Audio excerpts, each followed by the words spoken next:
वेळ सकाळची. कॉर्पोरेशनचं कुठलं तरी एक वॉर्ड ऑफिस. वॉर्ड ऑफिस समोर इतर खाजगी इमारती. त्यापैकी कुठल्या तरी एका इमारतीमध्ये त्या इमारतीतले कोणीतरी वामनराव, गोपाळराव वगैरे वगैरे अशांपैकी एक सद्ग्रस्त दात घासत घासत गॅलरीमध्ये आले. आता ही दात घासणारी मंडळी जेव्हा घरभर हिंडतात तेव्हा ह्या लोकांची काय सायकॉलॉजी आहे याचा मला खरंच पत्ता लागत नाही. ती काय दाखवण्यासारखी गोष्ट आहे का? आमचा आहे विश्वास, मी दात घासता याच्यावर.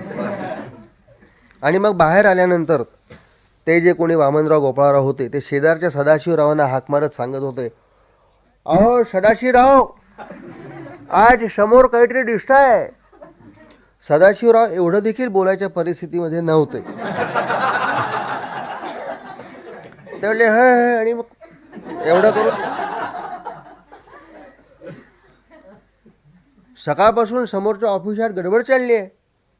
काय नवीन कमिशनर आहेत किंवा मेयर आहेत, त्यांची राऊंड असेल. कमिशनर साहेबांना काही सांगायचं आहे का? हां सांगा सांगा. त्यांना म्हणावं ही संपूर्ण मुंबई जेव्हा स्वच्छ व्हायची असेल तेव्हा होईल, पण कमीत कमी तुम्ही आहात तोपर्यंत समोरच्या वॉर्ड ऑफिसला रोज भेट द्या, समोरचं ऑफिस तरी स्वच्छ राहील. आणि खरंच हो, या ऑफिसला सकाळपासून जाग आलेली. सगळी माणसं वेळेपूर्वी आपल्या जागेवरती बसलेली आणि टेबलावरून चर्चा. काय रे राऊंड किती वाजता आहे? काय सकाळी 9 ते दुपारी 2 कधी येईन असं म्हणालेत. काय टाईम द्यायची पद्धत आहे का? तुला पण कमिशनर साहेबांची एवढी भूक का लागली आहे? त्यांची काय भूक लागते? मला चहाची तल्लफ आली. मग जातो, चहा सहज होईल. नको रे बाबा, पहिल्यांदा कॅन्टीनमध्ये आले तर घ्या. काय कमिशनर सगळं ऑफिस सोडून कॅन्टीनमध्ये कशाला येतील? बाबा रे, या मोठ्या लोकांना पहिल्यांदा काय बघावं असं वाटेल याचा काहीही भरोसा नाही. तू जा, मी निरोप पाठवीन, तुझं टेबल तोपर्यंत मी सांभाळीन. नको बाबा, 15 दिवस जपायला सांगितलंय, शनी वक्री आहे. आणि मग उगीच डायलॉग लांबत गेला. अरे तुझ्या पत्रिकेतला शनी वक्री आहे हे कमिशनरला माहीत आहे का? जाऊ दे रे. प्रत्येक टेबलावरून ही अशी चर्चा. वॉर्ड ऑफिसर त्यांच्या वेगळ्याच चिंतेमध्ये. त्या दिवशी असा पत्ता लागला की प्रत्येक माणसाला आपल्या ग्रेडप्रमाणे चिंता असते. कशी? तर वॉर्ड ऑफिसर विचार करतायत की साधारण 2 महिन्यापूर्वी आपण ही वॉर्ड ऑफिसची इमारत रंगवली. 6-6.5 लाख रुपयाच्या एस्टिमेट, म्हणजे ते एक एस्टिमेट आलेलं होतं आणखीन 2-3च्याकडनं नेहमीच्या पद्धतीप्रमाणे. पण ह्या नवीन कमिशनरना ही 6.5 लाख रुपये खर्च करून रंगवलेली इमारत काही दिसणार नाही. कुठेतरी असा एक रंगाचा पॅच राहिलाय वरच्या बाजूला, तो पहिल्यांदा दिसेल. आणि तिथून जर सुरुवात झाली राऊंडला तर खेळ खलास. आणि मग जी काय हवा निर्माण व्हायला हवी होती ती पुरेशी निर्माण झाल्यानंतर केव्हा तरी असं आले आले आले अशी हवा सगळीकडे पसरली. ताबडतोब वॉर्ड ऑफिसर उठले. उपरण्यामध्ये हात बांधल्याप्रमाणे धाड 2 जिने उतरून खाली आले. तोपर्यंत आमच्या कमिशनर साहेबांची गाडी चौकामध्ये उभी. पाठीमागे एक मोठी स्टेशन वॅगन, त्याच्यामध्ये 20-25 निरनिळ्या पदावरचे अधिकारी, ज्या मंडळींना खरोखर ह्या संबंध राऊंडमध्ये आपण निश्चित काय करायचं हे माहिती नसतं. ते कमिशनर तिकडे गेले की त्यांच्या पाठोपाठ तिकडे जातात, तिकडे गेले की तिकडे जातात, आणि संबंध 2-3 तासाच्या राऊंडमध्ये एखादा प्रश्न साहेबांकडनं येतो, त्याचं देखील उत्तर त्यांच्याकडे तयार नसतं. साहेब चौकशी करून सांगतो. आता चौकशी करून सांगतो एवढंच वाक्य बोलण्याकरता ही 25-30 ऑफिसर मंडळी आपला अर्धा दिवस खर्च का करतात? मॅन अवर्सच्या दृष्टिकोनातून किती पगार वाया जात असेल असे नेहमी माझ्या मनात विचार येतात. कमिशनर उतरलेले, ती सगळी मंडळी अशी अर्धवर्तुळाकृती करून उभी, सगळ्यांच्या चेहऱ्यावरती चौकोनी भाव. मग ह्या सगळ्या लोकांचे चेहरे पाहिल्यानंतर मला नेहमी असं वाटतं की भारताने जागतिक बँकेकडनं काढलेलं कर्ज यांना यांच्या बेसिक बंद फेडायचं आहे.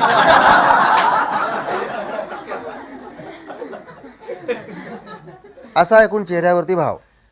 बरं, ही मोठी मंडळी आपण कुठे चाललो ते पटकन सांगत नाहीत. आणि मग एकमेकात चर्चा सुरू होते की सगळ्यांनी जायचं का काही लोकांनीच जायचं. एकदा राऊंड संपल्यानंतर कमिशनर पटकन उठले आणखीन जायला लागले. बाकीची मंडळी उठली. मग पीएने खून करून सांगितलं की साहेब टॉयलेटला चालले. वॉर्ड ऑफिसर आले, कमिशनर असे उभे, बाकीची मंडळी अशीच नेहमीच्या चेहरा टाकून उभी. आणि सगळ्या गोष्टी सोडून वॉर्ड ऑफिसर साहेबांना जी भीती वाटत होती ती भीती सार्थ करत कमिशनर तो रंगाचा पॅच कुठेतरी पॅरापेटवर पडला होता तिथे शांतपणे बघतायत. आणि मग ते एकदम म्हणले चला. सगळी मंडळी पाठोपाठ निघाली. 2 जिने चढून जेव्हा साहेब 3रा जिना चढायला लागले तेव्हा वॉर्ड ऑफिसर भीतभीत म्हणले, साहेब वरती गच्ची आहे, गच्चीच बघायची. असं करत साहेब गच्चीवर.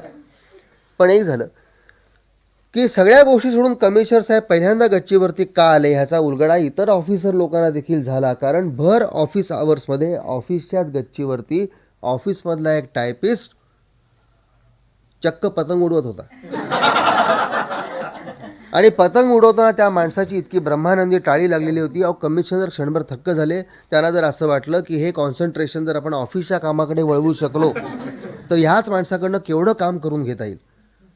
आणि कुठेतरी कमिशनर खरंच माणसाने तंद्री लावावी तर अशी. अहो एखाद्या वारकऱ्याची दिंडीमध्ये ब्रह्मानंदी टाळी काय लागेल. कमिशनर कौतुक करत उभे राहिलेत म्हटल्यानंतर बाकीची सगळी माणसं हा हा हा आमचा माणूस आहे असं करत जे के मालवणकरकडे कौतुकाने बघायला लागले. मग कमिशनरला समजलं की आपण हे असं कौतुक करणं योग्य नाही. ते असे ताठ झाले. हा मनुष्य वर कसा आला. लगेच वॉर्ड ऑफिसरने पलीकडच्या माणसाला हा माणूस वर कसा आला तो प्रश्न असा फिरत फिरत 16व्या माणसाकडे गेला. त्यांनी सांगितलं साहेब चौकशी करून सांगतो. एवढ्यात एक ग्रहस्थ धावत धावत वॉर्ड ऑफिसरकडे आला. साहेब चौकशी करू नका, तो आपला टायपिस्ट जे के मालवणकर पतंग उडवतोय. एवढं म्हटल्याबरोबर वॉर्ड ऑफिसर पुढे झाले. जे के या सगळ्या लोकांच्याकडे पाठ करून पतंग उडवण्यामध्ये गर्क. वॉर्ड ऑफिसरने खांद्यावर पाठीमागून थोपटल्यासारखं केल्यावर पाठीमागे वळून न बघता त्यांचा हात झटकून टाकत जे के म्हणला थांबा हो. जे के कमिशनर नाही पण म्हणजे काय कमिशनर म्हणजे काय जे के कमिशनर आहेत एवढा काटतो आणखीन मग तुमच्याशी जे के कमिशनर काटला बघा. काय म्हणताय कमिशनर आज राऊंड आहे त्यांची तुम्हाला माहिती आहे ना. हो राऊंड आहे म्हणजे आम्ही काय करणार, आम्ही आज पतंग उडवण्याकरता कॅज्युअल लीव घेतली. एवढं ऐकल्यावर कमिशनर पुढे झाले. त्यांनी वॉर्ड ऑफिसरना बोलावून घेतलं आणि ते एकच वाक्य बोलले की कॅज्युअल घेतल्यावर माणूस काहीही करू शकतो. ऑफिसच्या नियमाप्रमाणे राऊंड संपली. कमिशनर शेवटी खाली आले. आता निघायचं. सगळे ऑफिसर लोक आपापल्या गाडीमध्ये उड्या मारून बसण्याकरता तयार. आता ट्रान्सफर होईपर्यंत कमिशनर काही पुन्हा इकडे येत नाही. हा सगळा चेहऱ्यावरती आनंद. पण कुठेतरी तो आनंद दाखवायचा कसा आहे ह्याची देखील भीती म्हणून अजून चौकोनीच चेहरे. कमिशनरने पुन्हा एकदा सगळ्या ऑफिसर लोकांकडे पाहिलं. खरोखर घरात काल कोणीतरी गेलाय किंवा उद्या कोणीतरी जाणार आहे किंवा पुष्कळ दिवसात कोणी गेलं नाही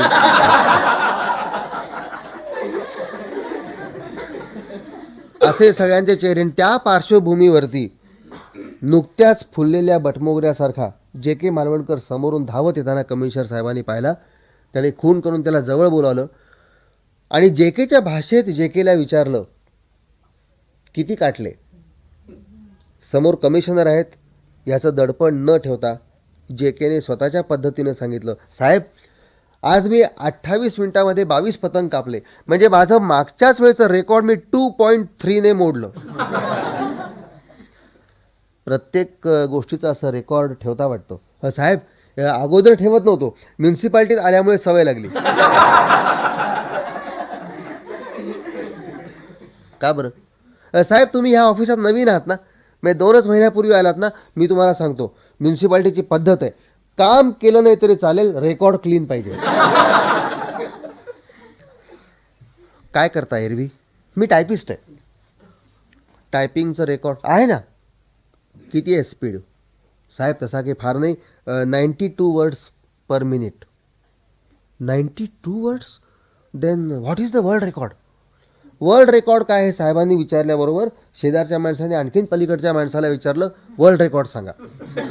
त्याने आणखीन पलीकडच्या माणसाला अरे अशी माहिती तोंडावर पाहिजे वर्ल्ड रेकॉर्ड सांगा. 16व्या माणसाने सांगितलं, साहेब चौकशी करून सांगा. जे काही पटकन म्हणला, साहेब चौकशी करण्याची आवश्यकता नाही, मी तुम्हाला सांगतो. World record 142 words per minute एवढं आहे. पण साहेब हे रेकॉर्ड 1958 साली घेतलेलं आहे आणि विदर्भामध्ये निलाखे नावाचा ग्रहस्थ आहे, त्याचं हे रेकॉर्ड आहे. नंतर रेकॉर्ड घेतला असल्यास मला कल्पना नाही. अरे सगळी माहिती धाडधाड सांगितल्यावर कमिशनरने एकच प्रश्न विचारला, हेड ऑफिसला कामाला याल का? हो साहेब, आम्हाला काय कुठेतरी काम करायचं, पण तिथे चिक्कार काम पाहिजे, हां, वॉर्ड ऑफिस सारखं नाही पाहिजे. ठीक आहे, तुम्ही हेड ऑफिसला या, तुम्ही थकून जाल एवढं मी तुम्हाला काम देईन. हां, असं कसं होईल? तोपर्यंत आमचा टायपिंगचा स्पीड देखील वाढेल की. किती वाढेल? म्हणजे साहेब असं आहे की तुम्ही जर आम्हाला रिबीन न अडकणारं मशीन दिलं ना,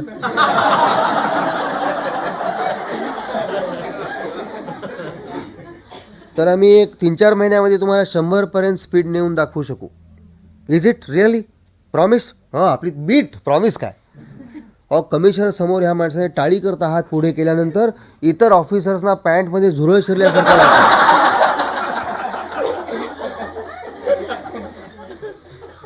पण तितक्याच खिलाडू वृत्तीने साहेबांनी तो हात हातामध्ये घेतला. येस जे के, तुमची आमची बीट. साहेब तुम्ही आम्हाला काय द्याल? 2 इन्क्रीमेंट्स एकदम द्यायची व्यवस्था करीन. ते काय साहेब, म्युन्सिपाल्टीमध्ये काम न करणाऱ्या माणसाला सुद्धा मिळतं. आम्हाला ऑफिसचं काही नकोच आहे, तुम्ही स्वतः काय देणार ते सांगा. ओके, काय हवं आहे तुम्ही सांगा. आम्हाला एक लॉरेल हडीचा सिनेमा दाखवा.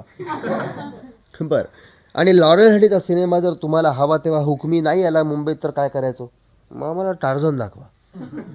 कमिशनर एकच वाक्य बोलले, ट्रान्सफरिंग.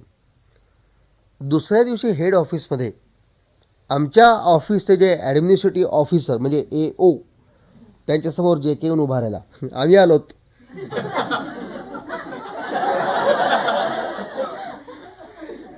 कोण तुम्ही?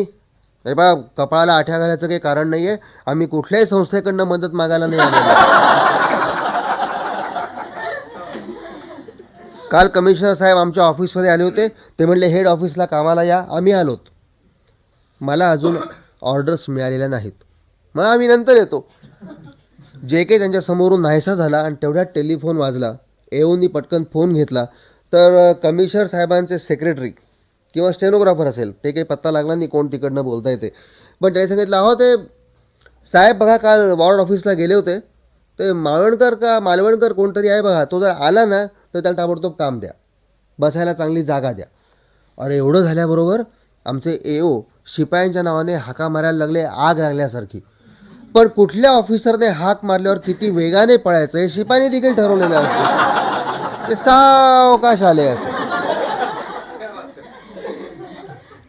त्या मालवणकरला अगोदर पकडून आणा. कोणता मालवणकर?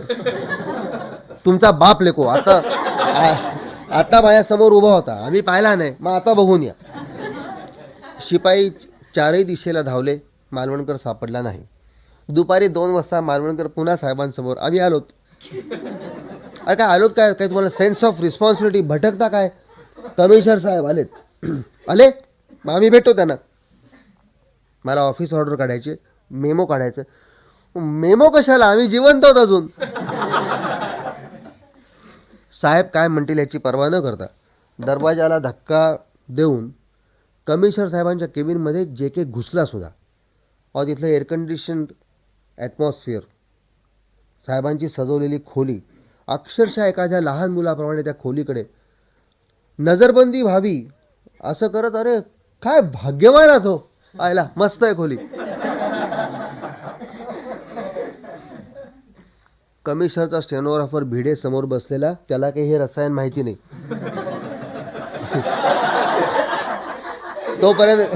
तोपर्यंत कमिशनरने असे खून करून जे केला बसायची खून केली. भिडे, कालचं स्टेटमेंट कुठे?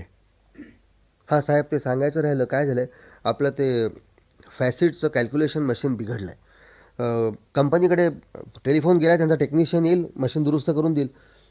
उद्या संध्याकाळपर्यंत सगळं स्टेटमेंट तयार ठेवतो. कॅल्क्युलेशन मशीन बिघडलं आहे हे शब्द भिड्यांनी उच्चारल्याबरोबर जे के मालवणकर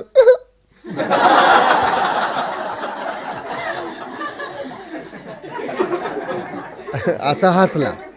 मग मात्र भिडे हळूहळू तापायला लागले. का हो, तुम्हाला हसायला काय झालं? कॅल्क्युलेशन मशीन बिघडलाय म्हणून मी हसलो. काय मशीन बिघडलं तर मग हसायचं कारण काय? साहेब, तुम्हाला जे काय काम हवं आहे ते मी करून द्यायला तयार आहे.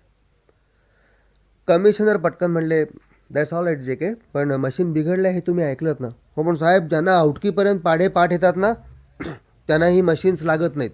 साहेब, तुम्ही आत्ता मला 29 आउट किती ते विचारा आणि तुमच्या स्टेनोग्राफरला विचारा. अहो, एअर कंडिशन खोलीत भिड्यांना घाम फुटला हो. नाही, कमिशनर जर खरोखरच 29 आउट किती असं जर विचारलं तर चौकशी करून सांगतोय बोलता येणार नाही हो.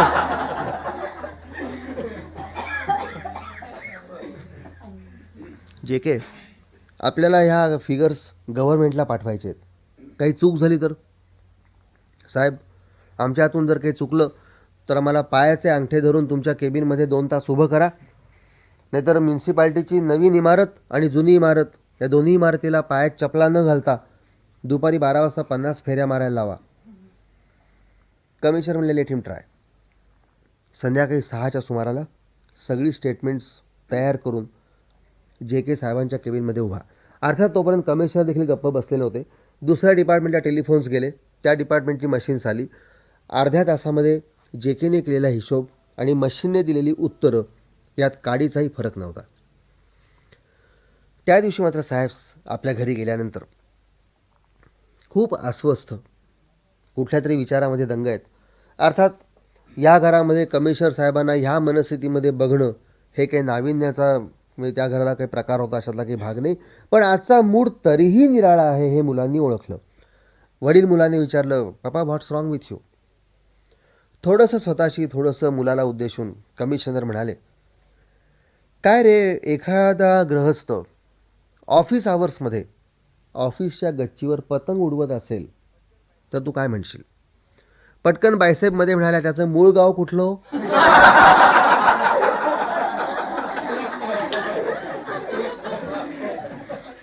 थोडं निराळ्या मूडमध्ये त्यात साहेब म्हणले, तुमच्या माहेरचा नव्हता.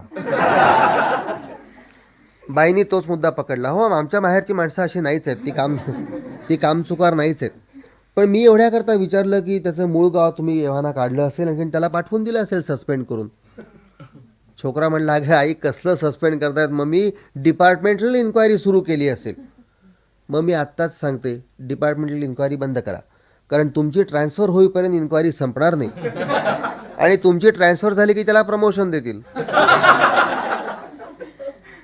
तरी देखील थोडंसं स्वतःशीच कमिशनर साहेब बोलत राहिले, हा पोरगा खरंच आऊर आहे. याचे आउटकीपर्यंत पाढे पाठ आहेत.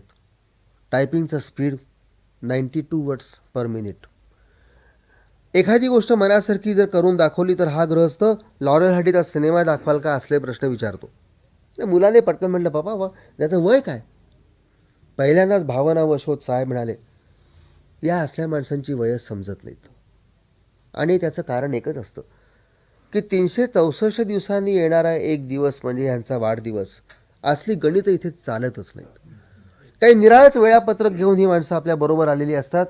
त्यांच्या वयाचा अंदाज लागत नाही.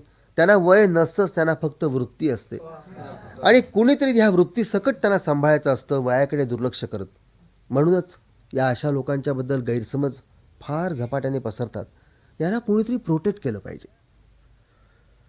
पण खऱ्या अर्थाने जे के कमिशनर साहेबांना आणखीन आम्हाला देखील समजला तर मला वाटतं काहीतरी असे मध्ये 3-4 दिवस गेले असतील.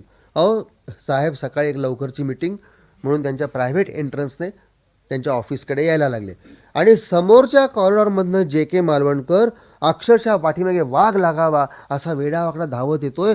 चेहरा घामाने डबडबलाय, अंगावरच्या कपड्यांची अवस्था बघवत नाहीये आणि सर्वात कहर म्हणजे जे के मालवणकरच्या पाठोपाठ बोरीबंदर स्टेशनवरचा तिकीट चेक करो.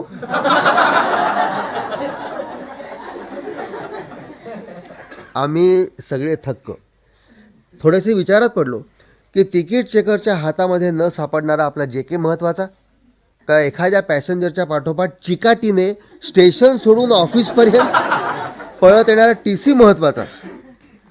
साहेब समोर आल्याबरोबर जे के पटकन थांबला. Good morning sir.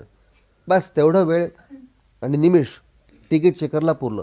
त्याने पाठीमागून पटकन जेकेचा गळा पकडला. तिकीट दिखाव, तिकीट दिखाव म्हटल्यावर जेकेने शांतपणे खिशातनं रेल्वे पास काढला. तिकीट ये देखो. रेल्वे पास पाहिला 3 महिन्याचा. अहो तो पिसायलाच हो माणूस. तिकीट चेकर फक्त जेके माळुणकरला चावला नाही.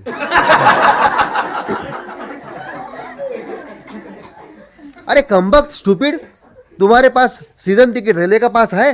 हाय क्या, देखो ना. अरे भागते क्यों? जेके शांतपणे पास असा उलट सुलट केला. आणखीन तिकीट चेकरला विचारलं, इसके ऊपर कहाँ लिखा है भागो मत करके?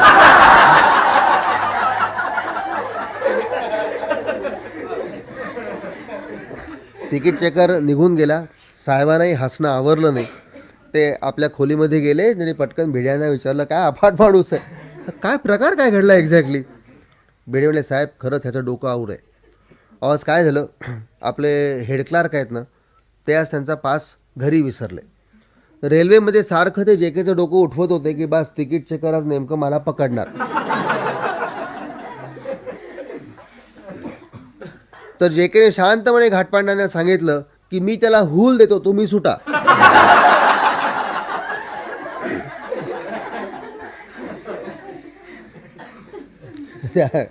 जेकेंना बोलवा जरा. शिपाई सांगत आला की जेके जागेवर नाही येत. कुठे गेलेत? आताच आगीचा बंब रस्त्यावरनं गेला, त्याच्यामागे पळत सुटले. अर्थात घाटपांड्यांचं नशीब एकूणच त्या संबंध पंधरवड्यामध्ये काय होतं याची मला कल्पना नाही. मला वाटतं 30-31 तारखेला आमचा पगार झाला. दुसऱ्या दिवशी घाटपांडे थोडेसे ऑफिस आवर्स पूर्वी आलेले, पण खुर्चीमध्ये असेच बसलेले, शून्य अवस्थेत गेलेले. काय होतं हे काही समजत नव्हतं. जबरदस्त कसला तरी शॉक बसलेला होता. मग झालं, एक ग्रस्त आला, दुसरा आला, तिसरा आला, आणि मग त्यांनी सांगायला सुरुवात केली, काय सांगू, काल रेल्वेत माझं पगाराचं पाकिट मारलं गेलो. कुणी मारलं हो? आता पाकिट मारणारा ग्रहस्थ खिशामध्ये व्हिजिटिंग कार्ड ठेवून पाकिट मारतो. ताबडतोब दुसरा प्रश्न, पण घाटपांडे तुम्ही पाकिट कुठे ठेवलं होतं एक्झॅक्टली? आता तमाम दुनिया पाकिट जिथे ठेवते तिथेच घाटपांड्यांनी ठेवलेलं होतं. त्यांनी भाबडेपणाने सांगितलं, मी या डाव्या खिशात ठेवलं होतं. तिथेच चुकलं, उजव्या खिशात ठेवायचं. ताबडतोब एका सद्ग्रहस्थाने, घाटपांडे त्याचं असं आहे की आम्ही काय करतो माहिती आहे का, की आम्ही आमचा पगार एका खिशामध्ये ठेवतच नाही. माझ्या पॅन्टला मी 5 खिसे करून घेतलेत, सदऱ्याला 4 खिसे आहेत. पगाराचे आम्ही 9 भाग करतो आणि 9 ठिकाणी पगार ठेवतो. म्हणजे इथलं मारलं गेलं तर बाकीचे वाचतात, इथला मारला गेला तर बाकीचे वाचतात. घाटपांडे तुम्हाला समजलं पाहिजे पगार घरी कसा न्यायचा ते. अहो पगार घरी कसा न्यायचा ह्याच्यावर घाटपांड्यांचं डोकं इतक्या लोकांनी उठवलं. एकाने तर सरळ सांगितलं, घाटपांडे तुम्ही असं करत जा, त्या दिवशी पगार न्यायला बायकोला ऑफिसमध्ये आणत जा. घाटपांड्यांना वाटलं की दर महिन्याला पगार मारला गेला तरी चालेल, पण हा उपदेश नको. सर्वात शेवटी जेके मालवणकर ही सगळी गर्दी कमी झाल्यावर साहेबांसमोरून उभा राहिला. त्याने आपलं पगाराचं पाकिट काढलं आणि घाटपांड्यांच्या समोर ठेवलं. जेके हे काय करताय? घाटपांडे, साधी गोष्ट आहे. एखाद्या माणसाचा पगार गेल्यानंतर त्याला पहिल्यांदा पगारच द्यायचा असतो, उपदेश नाही. जेके तुम्ही म्हणता ती गोष्ट खरी आहे, पण तुम्ही तुमचा पगार मला का देताय?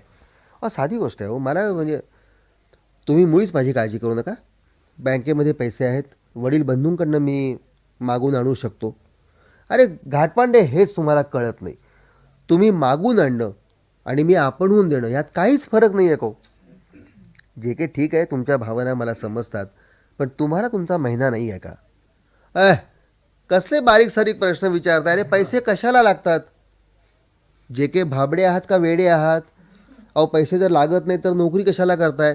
अहो तसं नाही हो. 3 महिन्याचा पास काढलेला आहे, कपडे शिवलेले आहेत, पगार कशाला लागतो? बरं, चहा पाणी जेवण खाण. घाटपांडे, अहो डिपार्टमेंटमध्ये आणि पर्टिक्युलरली आपल्या खात्यामध्ये 32 माणसं आहेत. रोज जर एका माणसाकडे जेवायला यायला लागलो तर माझा महिना निघत नाही का? आणि जेकेने खरोखरच संध्याकाळपर्यंत वार लावले. तो पुन्हा त्यांना सांगायला आला, पाहिलं माणसं किती चांगली आहेत. आता 2-3 जण रजेवर आहेत, पण माझे 29 दिवस सुटले, 1 दिवस राहिला, त्या दिवशी लंघन करू. लंघन कशा करता? अहो असं आहे, 29 घरातले 29 प्रकार जेवल्यानंतर 1 दिवस आत्मशुद्धी करता लंघन करावंच लागणार आहे. नाही, असं करू नका. तुम्ही माझ्याकडे 2 दिवस जेवायला या. अरे तुम्हाला 2 दिवस का त्रास? अजून कमिशनर राहिलेत ना. तुम्ही साहेबांना असं म्हणाल की तुमच्याकडे मी जेवायला येतो म्हणून. काय बिघडलं काय? अहो ऑफिसमध्ये ते कमिशनर आणि आपण असिस्टंट्स. पण त्यांच्या घरी जर मी गेलो ना, तर ते यजमान, मी अतिथी, आणि आपल्या धर्माप्रमाणे अतिथी देवो भवा, त्यांना माझं स्वागत करावंच लागेल. आणि खरोखरच वार लावल्याप्रमाणे जे के सगळ्यांकडे जेवायला जायला लागला हो. आणि नंतर तर जे के आज आपल्याकडे जेवायला येणार हा प्रत्येक माणसाला आपल्या आयुष्यातला एक इव्हेंट वाटायला लागला.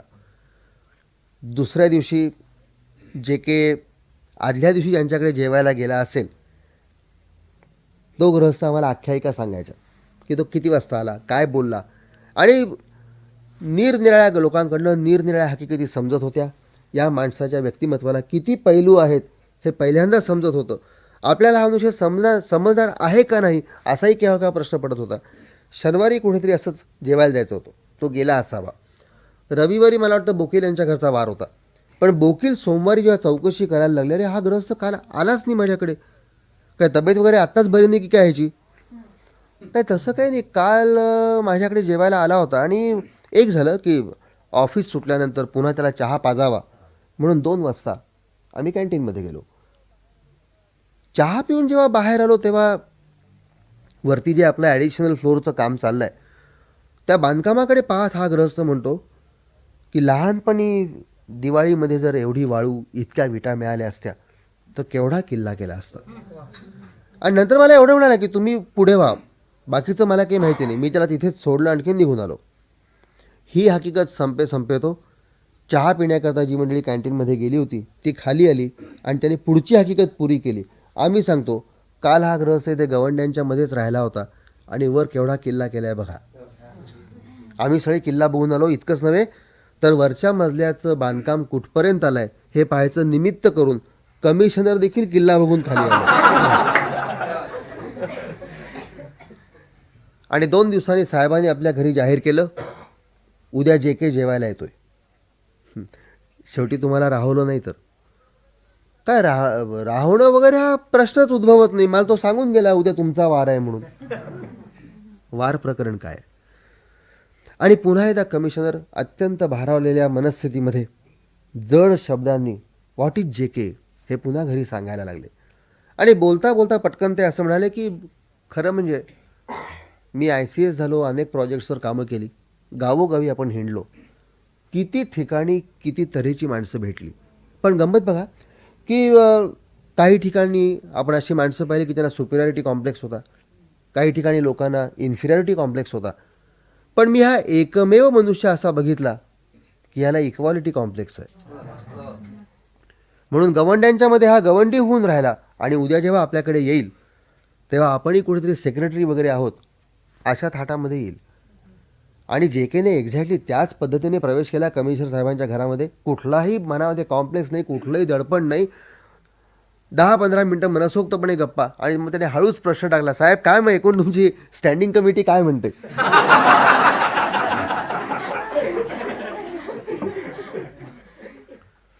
कमिशनर गप्प, कारण स्टँडिंग कमिटी जे काय म्हणते ते सांगण्यासारखं नव्हतं आणि त्याऐवजी काय सांगायचं हे ठरवलेलं नव्हतं. एवढ्यात जेवणाची वर्दी आली. जे के हातपाय धुवून आला. त्याने घरातल्या मोठ्या माणसांना नमस्कार केला आणि सुरेख सजवलेल्या डायनिंग टेबलसमोर उभं राहून खणखणीत आवाजात वदनी कवळ घेता नाम घ्या श्रीहरीचे हा श्लोकही म्हटला. सगळी माणसं त्याच्याकडे बघतायत. यानेही सगळ्यांच्या नजरा हेरल्या. साहेब, गेले अनेक दिवस मी अनेक मंडळींकडे जेवायला जातोय. माझ्या ह्याच पद्धतीप्रमाणे मी श्लोक वगैरे म्हणतो. पण साहेब, मी असा श्लोक वगैरे म्हणायला लागलो ना की सगळी माणसं सर्कशीतला अस्वल पळून आलाय अशा कुठल्या तरी नजरेने बघतात हो. मला त्रास होतो या नजरांचा. जे काही त्याचं असं आहे, लहानपणी आपल्यावरती खूप चांगले संस्कार झालेले असतात मोठेपणी त्या चांगल्या संस्कारांची आपल्याला कारण नसताना लाज वाटते आणि ज्या गोष्टींची लाज वाटायला हवी त्या गोष्टी आपण सर्रासपणे करून मोकळे होतो. किंबहुना चांगल्या संस्कारांची लाज वाटणं म्हणजेच मोठेपण प्राप्त झालं आहे असं सुद्धा आपण समजतो. तुम्ही हे सगळं टिकवून धरताय, मग लोकांनी तुमच्याकडे आश्चर्याने का बघू नये? साहेब आम्ही काय टिकवणार? अहो काही काही संस्कार आमच्या रक्तामध्येच घुसलेत, आम्ही ते आता हुसकून टाकूच शकत नाही. आम्ही आश्रमात वाढलो, ही आश्रमाची शिस्त आमच्या रक्तामध्ये फिरते. आम्हाला आई नाही, वडील पण नाहीत. आश्रमाची शिस्त म्हणजे अशी होती, आता मला खरं म्हणजे भिक्षांदेही करायला आवडत नाही, पण आश्रमाकरता कटोरा फिरवायची वेळ पुष्कळदा यायची. असाच कुठला तरी दिवस, दुपारचं ऊन असं रणरणत आहे, पायातली ताकद संपलेली आहे, पायात चपला असताना सुद्धा पाय भासत आहेत. कधी एकदा आश्रम बघीन, ताट बघेन, जेवणावर तुटून पडेन असं सगळं झालेलं.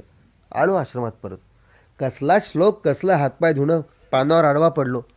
दुपारी गुरुजींकडनं आमंत्रण आलं आणि साहेब श्लोकामध्ये जेवढे शब्द होते तेवढे वेद पाठीवरती उठले हो.